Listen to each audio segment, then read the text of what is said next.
Monsieur Meissan, vous êtes journaliste, écrivain français, président du réseau Voltaire. Je vous remercie infiniment d'avoir eu la gentillesse d'accorder cet entretien à la radio francophone iranienne.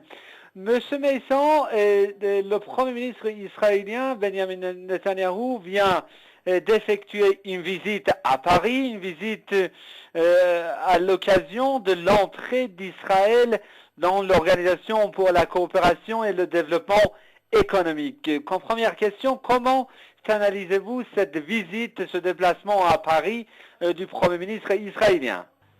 Pour l'État d'Israël, l'entrée dans l'OCDE est quelque chose d'important, non pas du tout au plan économique où en réalité ça ne leur ouvre aucune porte, mais par le fait qu'ils obtiennent ainsi un label de respectabilité pour leur système économique.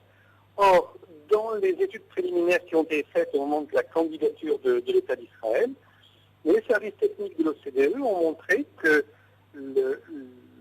l'économie israélienne est basée sur des formes d'exploitation et de discrimination qui sont contraires aux normes de l'OCDE. Ils avaient montré très précisément la manière dont on traite les ouvriers palestiniens, tout ça.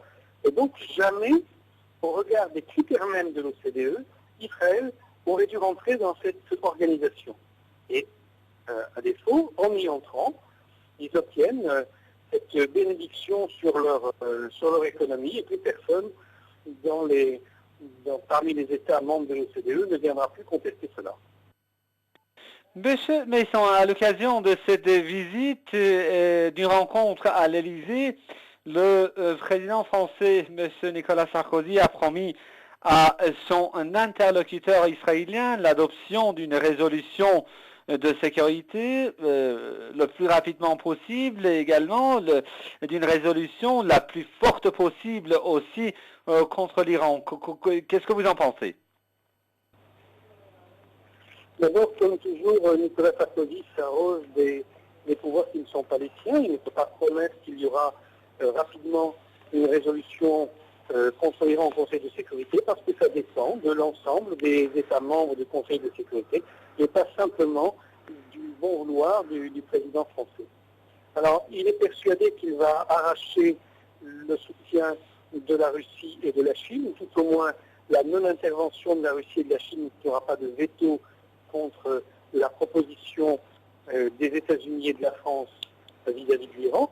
Et ça, il est bientôt pour pouvoir l'affirmer. Voilà déjà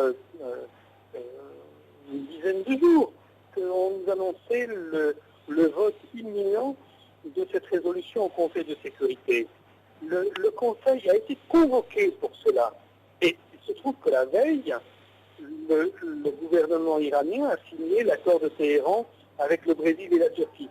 Du coup, le débat sur la proposition des États-Unis n'a pas eu lieu au Conseil de sécurité.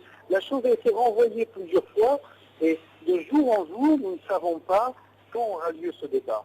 Donc, les États-Unis et la France, qui racontaient partout qu'ils avaient déjà finalisé le texte avec la Russie et la Chine, doivent admettre qu'ils l'ont finalisé avant le protocole de Téhéran et qu'aujourd'hui, les accords qu'ils avaient obtenus de la Russie et de la Chine sont caducs.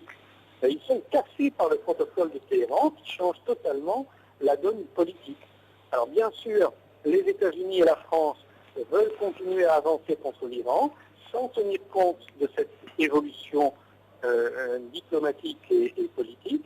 Ils continuent leur logique selon le principe, vous connaissez la fable de La Fontaine, la raison du plus fort est toujours la meilleure, et donc peu importe de savoir les arguments de l'Iran, on continue son action. Et comme ils voient très bien qu'ils ne vont pas obtenir au Conseil de sécurité la résolution dans les termes où ils la souhaitaient, peut-être qu'il y aura quelque chose, mais à ce moment-là, ça n'ira pas bien loin.